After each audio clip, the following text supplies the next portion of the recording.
NASCAR's ladder system is broken, and we're going to discuss how to fix it. Hello and welcome into yet another Racing News Now video. As always, I'm your host, Garth Allen. Thank you once again for joining me today. If this is your first time catching a Racing News Now video, we're currently in our hashtag Race to 1K. If you haven't already subscribed, do me a favor, go down below, hit that subscribe button for me. It is free to do. The quicker we get to 1,000 subscribers, the quicker YouTube will let us do mobile live streaming from the track, which will allow us to vastly improve both the quality and quantity of coverage that we are able to give you from the track. Now on today's video, we're going to do something a little different. I've seen a lot of NASCAR YouTubers in recent months declare themselves the Grand Poobah, the Czar, the Pharaoh, the Emperor of NASCAR for a day, and make these big sweeping changes in efforts to fix NASCAR. And all of these that I've seen have been great ideas. So I figured, why can't I do the same thing? I have a great idea for how to fix NASCAR and how to make things even better going into the future. That being NASCAR's broken ladder system, or too tall of a ladder system, we'll say. It's just too much of a ladder. It's too long, it's unorganized, there's no set path. Drivers can completely skip different series, they can spend 3 years in one series, skip the next series and go straight to the next one, and there's no real rhyme or reason for who's qualified to be in what series, and so forth. Drivers are being rushed way too quickly into the Cup Series at this point. You look at some of the rookies that have come in recent years in the Cup Series. You look at Chase Elliott, Ryan Blaney, Daniel Suarez, Chris Buescher, William Byron, guys like that had great careers in the series below on the ladder, the Truck Series, the Xfinity Series, that sort of thing, but they only spent about 1 year in each series before moving up to the next one and then moving up to the Cup Series. They were rushed way too quickly into the Cup Series, and it took them about 3 years to acclimate to the Cup Series before they were really able to contend and show what they could really do in this series. Compare this, though, to rookies that came up 10, 15 years ago, your Tony Stewarts, your Casey Kanes, your Denny Hamlins, drivers like that would come up in the early to mid 2000s and they would be winning races and competitive right out of the bat. And that was because they spent their time in the lower series developing, or I guess in Tony Stewart's case, spent his time in IndyCar developing and then came over to NASCAR. But you get what I'm saying there. Because they spent this time in the lower series developing, they were more prepared for the Cup Series. We don't have that today because so many drivers are being rushed through the ladder all the way to Cup, and then they're not ready for Cup and getting their chances squandered because you're expected to perform right away, and when you don't, you're kicked out of your ride, even though you haven't acclimated to the series yet. You were put there too quickly. Let's look at this year's rookie class in the Cup Series. The big three from last year in the Xfinity Series: Christopher Bell, Tyler Reddick, Cole Custer. They have all acclimated better to the Cup Series than most rookies have in recent years. Tyler Reddick has been fast from the very get-go this season, even in Richard Childress Racing equipment that has been iffy the past few years.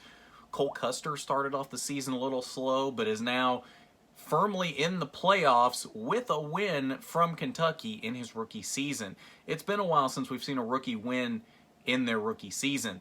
Then you have Christopher Bell. He also started off the season a little slow, but has rebounded now into the top 20 in points in what is probably still year-old Joe Gibbs Racing equipment there at Levine Family Racing. So he's running with not quite up to snuff Toyota equipment and still getting decent results now that he has figured out, for the most part, what he is doing in the Cup Series. These three have become so much more acclimated to the Cup Series than most rookies have in recent years. What is the solution, though? First, before we get into the solution, let's take a quick look at where the ladder stands at the moment for NASCAR. At the very top of the ladder, you have the NASCAR Cup Series, the highest level of stock car racing. This is the very top of the ladder. This is what every stock car driver aspires to be at. Below the Cup Series, you have the NASCAR Xfinity Series. This is the second level on the ladder. This is the last step before getting to the Cup Series, at least in terms of progression up the ladder. Below the Xfinity Series, you have the NASCAR Gander RV and Outdoors Truck Series. Below the Truck Series, you have the ARCA Menard Series, which is mostly a Midwest regional series, Although they do have races at tracks like Phoenix, Pensacola, Florida, Daytona, places like that. So they get most of the country covered and are considered a national series. Below that, you have the ARCA Menards East and West Series, which before this year were considered the NASCAR K&N Pro Series East and West before they got merged fully into the ARCA Menards Series this year. And those are true regional series. The East Series stays along the East Coast for the most part, and the West Series stays along the West Coast. And then below that, you get down into more of your local stuff, your NASCAR Whelen All-American Series and your more grassroots racing and that kind of thing. Today we're going to look at everything from the Cup Series to the ARCA Menards Series East and West and how that portion of the ladder can be fixed and made better for the sport in terms of preparing drivers for the highest level of stock car racing. The first thing I would do with the NASCAR ladder, axe the Xfinity Series. The Xfinity Series needs to go away. It needs to merge with the Truck Series. Under this merged Xfinity Truck Series schedule, you would have 30 to 32 races split pretty evenly between cup level tracks, your Daytonas, your Talladegas, your Michigans, your tracks like that, and short tracks or tracks that the Cup Series doesn't go to. This is a great way to stick in tracks like Lucas Oil Raceway, Evergreen Speedway, Langley Speedway, South Boston Speedway, tracks like that that some of these drivers have grown up racing on, and we want to see more of those tracks in the NASCAR national levels, but they don't quite fit into the Cup schedule, whether that be because the facilities aren't quite up to snuff for a Cup race or what have you. You can stick those on the truck schedule so you get a little bit of that grassroots stuff still at that level and you still get the good short track racing, but you're also preparing these drivers for the bigger tracks that they'll see when they get to the Cup Series. Now, what this does by getting rid of the Xfinity Series and keeping the Truck Series is you get rid of what is mainly considered everyone's least favorite series in NASCAR, and you're really keeping what most people consider to be the best series in NASCAR. Now, I know not everyone is going to agree on this, but most fans, I think, if you had them list their favorite series in NASCAR to their least favorite series in NASCAR, if the Xfinity Series was not the least favorite, it would be very close to the bottom for most fans. It's ebbed and flowed in recent years, but for the most part, fans typically don't like the racing product that they see in the Xfinity Series compared to the other levels of NASCAR. Compare that to the Truck Series. You ask just about any fan in NASCAR and they will tell you that the Truck Series is the best racing all weekend. And I will mostly agree with that. Most weekends the truck races are the best race of the weekend, hands down. So you keep the trucks, which put on fantastic shows week in and week out, and you get rid of the Xfinity Series, which is a little too much like the Cup Series at this point anyway. You want a little bit of parity with that level below the Cup Series.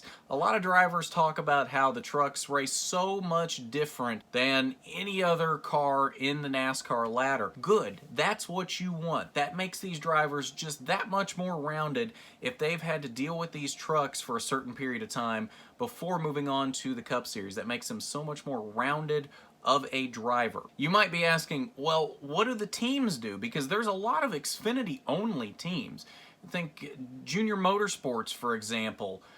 Where would they go? They obviously can't go to the Cup Series because Junior is affiliated with Hendrick, so that obviously couldn't happen. The idea here, teams can really choose whichever series they want to go to at this point. There's no limitation, there's no saying that they have to be in the Truck Series. But the idea here would be that all of the Truck Series teams would become Truck Series teams at this point. Obviously, like I said, they can choose wherever they want to go. They can go to Cup, they can go to ARCA, whatever they want to do at this point, or they can become truck teams because that's now the second level on the ladder. The current Truck Series teams would also have that choice. They can choose to stay in the trucks and compete against the former Xfinity teams. They could move up to the Cup Series if they wanted. They could move down into the ARCA Series, since that would now be the third level on the ladder where the Truck Series used to be in the natural progression of the ladder system. Whatever these Truck Series teams wanted to do is their prerogative at this point. Now, a lot of Truck Series teams probably would choose to move down to the ARCA Menards Series at this point for that same competition level that they had in the Truck Series currently. And that would help in the aspect of folks have complained a lot about teams leaving ARCA in recent years. That would help bolster with some more teams coming in and more competitive teams for the ARCA Menards Series. Now, what do we do with ARCA? Well, I'll tell you what we do with ARCA. You get rid of ARCA East and ARCA West. Combine that into the main ARCA Menard series. You only have one ARCA Menard series schedule spread out across the country. Those East and those West tracks, merge them into the main ARCA schedule. This will be a 25 to 30 race season, mostly on short tracks across the U.S. Again, not region specific, since we've gotten rid of the East and the West tracks. That allows those tracks to be put onto the main ARCA schedule. You'd have probably 10 to 12 super speedways at this level. You don't want to overwhelm it with too many super speedways, but at the same time, you want these drivers that are just starting to come into the national level in NASCAR, you want them to get a little taste of those bigger tracks that they're going to be running on as they progress higher into the ladder. But you don't want too much yet at that point. You still want that good short track flavor because you're still pretty close to that grassroots level of racing. So you want it to be mostly short tracks, but then sprinkle in a few super speedways so that these drivers can get their feet wet on those super speedways before moving up to truck and cup. Now in doing this, there would not be an East or West champion. Those championships would go away. You would only have the Sioux Chief Showdown, or whatever they would call the short track championship, and the main ARCA Menard Series championship. Now, how would you decide who's in what and how points are distributed? The Showdown would only be for drivers that are not eligible to run every super speedway. There are a couple super speedways on the ARCA schedule, Kentucky and Pocono, that you can be 17 to race at. But all the others, you have to be 18 before you can drive on those tracks. So anybody that's not eligible to run the full schedule, which would be anybody 17 and younger, would run for the Showdown Championship. Everybody that can run the full schedule would run for the main championship. You don't choose which championship you're running for. It's all dependent on whether you are eligible to run the full season or not. Now in the Showdown races, the drivers running for the main championship would not get Showdown points. The only drivers getting Showdown points in the Showdown races are the drivers running for the Showdown Championship. The drivers running for the main championship would get points toward the main championship in those races. The only drivers that get Showdown points are the ones that are running for the Showdown Championship. In doing this, I think we need more strict requirements for advancing to the next series than we have right now. Take Zane Smith, for example. There's nothing wrong with the progression through the ladder that Zane Smith has taken under the current format. But Zane started in the ARCA Menard Series, ran a couple full seasons there, then moved up to the Xfinity Series, completely skipped the Truck Series, and ran a partial schedule for Junior Motorsports in the Xfinity Series before moving back down a rung on the ladder this season to run a full schedule for GMS racing in the Truck Series. Under my new stricter requirements for movement around the ladder, that would not be possible. You have to spend a minimum of 2 years in each series before you are eligible to progress to the next series.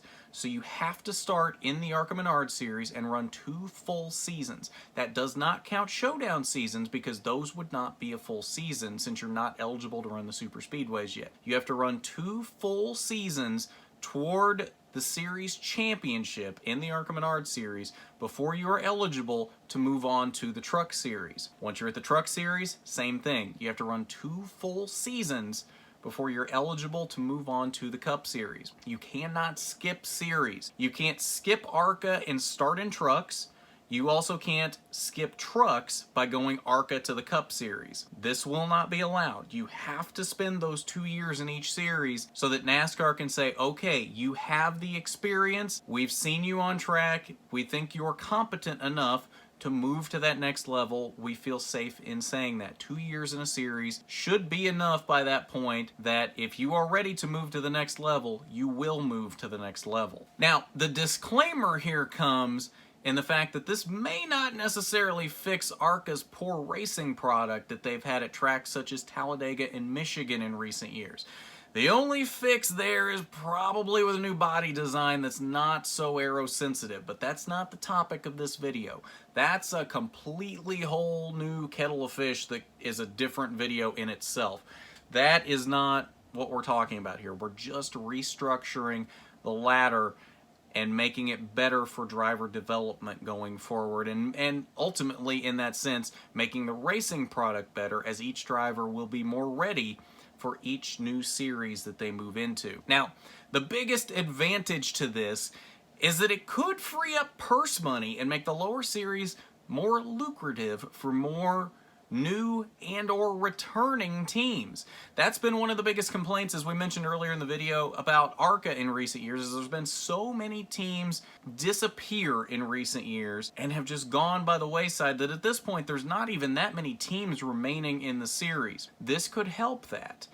On top of the teams that you could have coming down from Trucks and or Xfinity, added purse money and or TV money possibly could incentivize new owners or older owners to come back into the series. With no Xfinity series, that prize money realistically should be allocated between the Trucks and ARCA. Preferably mostly to ARCA, given that currently there's very little TV and prize money to go around in that series. ARCA would need that money more than the Truck series. Now, without Xfinity, it might be possible for a better, more lucrative TV deal for ARCA at that point, when it's now the third level on the ladder instead of the fourth level. So if you get rid of the Xfinity series and bump ARCA up a level on the ladder, maybe TV contracts get reworked and there becomes a more lucrative TV contract there. So there's more TV money coming in, and realistically you should have more prize money coming in from what was supposed to be on the Xfinity side that's not anymore. So let me know what you think of my new redesigned ladder system for NASCAR. Do you love it? Do you hate it? Are you indifferent? Do you think NASCAR's current ladder is perfect and there's no need to change it whatsoever? Let me know what you think. It just seems odd to me how there's so many levels to this ladder. Really no other sport in the world, I don't think, has a ladder system this long to get to the top level in its sport. Realistically, most sports, you go high school, college to the top level, or you go to a D League or AAA or something like that. NASCAR, you've got so many more levels in between that it just gets confusing. You get drivers jumping around between different levels. It's just a convoluted mess, and I think there's too much to it, and I think it would really behoove NASCAR to tighten that ladder up. And I think it would improve the racing product across the board at every level of NASCAR. And it would make for better rookie classes, I think, coming into the Cup Series once they've prepared themselves more at the lower series. So like I said, let me know down in the comments what you think of this. Do you love it? Do you hate it? Are you indifferent? Whatever it might be. If you made it this far in the ladder, or in the video, put down in the comments ladder rungs to let me know that you made it this far in the video. I'd love to know who actually listened to the whole thing and listened to what I was rambling on about there for a little bit. So if you haven't done it already, please go down below, hit that subscribe button for me. It is free to do, and again, it helps us get to that 1,000 subscriber mark so we can do the mobile live streaming for you. Ring that bell for notifications so you don't miss a thing going forward from RNN. While you're down there, hit that big thumbs up button for me if you like the video. It's much appreciated when you do. Thank you as always to our Patreon supporters, President Gambit and Regional Manager William Holmes. Thank you as always for your support. It is greatly appreciated. If you would like to be a patron, hit that link down below in the description, patreon.com/racingnewsnow. It's not required by any means, but it is greatly appreciated when you support us in that way. But that's going to do it for this video. So as always, I'm Garth Allen for Racing News Now.